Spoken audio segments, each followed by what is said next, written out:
గతానికి భిన్నంగా ప్రభుత్వ హాస్పిటల్స్ రోగులతో కిటకిటలాడుతున్నాయి. రికార్డు స్థాయిలో ఓపీ నమోదవుతుంది. ప్రైవేట్కు వెళ్లడం కంటే ఎక్కువగా సర్కారు హాస్పిటల్స్కు వస్తున్నారు. ప్రభుత్వ హాస్పిటల్స్లలో వైద్యులు సిబ్బందిని నియమించడం, వసతులను మెరుగుపరచడంతో రోగులు అధికంగా వస్తున్నారు. ప్రైవేట్లో చేసే ఖరీదైన సర్జరీలు, చికిత్సలు ఉచితంగా ఆరోగ్యశ్రీలో చేస్తుండటంతో ప్రభుత్వ హాస్పిటల్స్కు వస్తున్నారు. గాంధీ, నిమ్స్, ఉస్మానియా హాస్పిటల్స్లో రికార్డు స్థాయిలో అవుట్ పేషెంట్ నమోదైంది.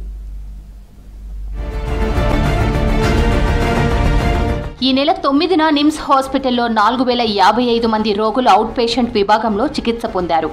ఈ హాస్పిటల్ ప్రారంభించినప్పటి నుంచి ఇంతమంది రావడం ఇదే తొలిసారంటున్నారు డాక్టర్లు. ఈ నెల 9 నుంచి 3 రోజుల పాటు మొత్తం 11,590 మంది రోగులు వచ్చారు.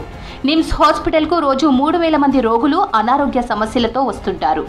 రాష్ట్రంలోని మిగతా ప్రభుత్వ హాస్పిటల్స్తో పోల్చితే నిమ్స్కు రోగుల తాకిడి అధికంగా ఉంటుంది. గాంధీ, ఉస్మానియా హాస్పిటల్స్ కు వచ్చే రోగుల సంఖ్య కూడా పెరిగింది. గాంధీలో రోజు 1500 నుంచి 2000 వరకు ఓపీ నమోదవుతోంది. అయితే ఇటీవల ఆ సంఖ్య 2500కు పైగా పెరిగింది. ఉస్మానియా హాస్పిటల్లోనూ 2500 వరకు ఓపీ ఉంటోంది.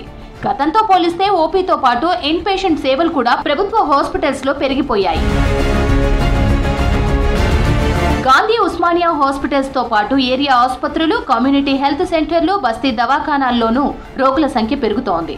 గతంతో పోల్చితే 40% వరకు రోగులు ఎక్కువగా వస్తున్నారని తెలిపారు డాక్టర్లు. దీనికి ప్రభుత్వం తీసుకుంటున్న చర్యలే కారణమంటున్నారు ఎక్స్పర్ట్స్. గతంలో సర్కార్ దవాఖానాలకు వెళ్లాలంటే రోగులు భయపడే పరిస్థితులు ఉండేవి. కానీ ఇటీవల ఎలాంటి ఇబ్బందులు లేకుండా గాంధీ, ఉస్మానియా, నిమ్స్ తో పాటు బస్తీ దవాఖానాలకు కూడా రోగులు వెళ్తున్నారు.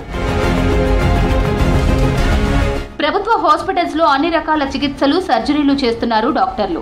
మౌలిక వసతులు, మందులు, ఎక్విప్మెంట్, మౌలిక వసతులను పెంచింది రాష్ట్ర ప్రభుత్వం.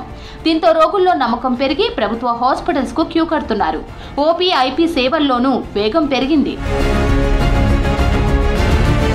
ఏడాదిన్నరగా అన్ని ప్రభుత్వ వైద్య కళాశాలలు, హాస్పిటల్స్ లో పదోన్నతులతో కూడిన బదిలీలు చేపట్టింది ప్రభుత్వం. దీంతో గాంధీ, ఉస్మానియా హాస్పిటల్స్ తో పాటు రాష్ట్రంలోని మెడికల్ కళాశాల పరిధిలోని బోధనా ఆసుపత్రుల్లో అన్ని రకాల వైద్యులు అందుబాటులోకి వచ్చారు. అలాగే ప్రభుత్వం చేపట్టిన రిక్రూట్మెంట్ తో డాక్టర్లు, నర్సులు, ఇతర సిబ్బంది కొరత తీరిపోయింది. దీంతో ఏ ప్రభుత్వ హాస్పిటల్స్ కు వెళ్లినా అన్ని రకాల వసతులు, ట్రీట్మెంట్ లభిస్తోంది. ప్రైవేట్కు వెళ్లి డబ్బులు ఖర్చు పెట్టడం కన్నా ప్రభుత్వ హాస్పిటల్స్ కు క్యూ కడుతున్నారు పేద, మధ్యతరగతి రోగులు. ఓపీ నుంచి మొదలు ఎంత పెద్ద ట్రీట్మెంట్ అయినా ఉచితంగా చేస్తున్నారు సర్కార్ డాక్టర్లు. దీంతో 6 నెలల నుంచి ఓపీ నమోదు రికార్డు స్థాయిలో పెరిగింది.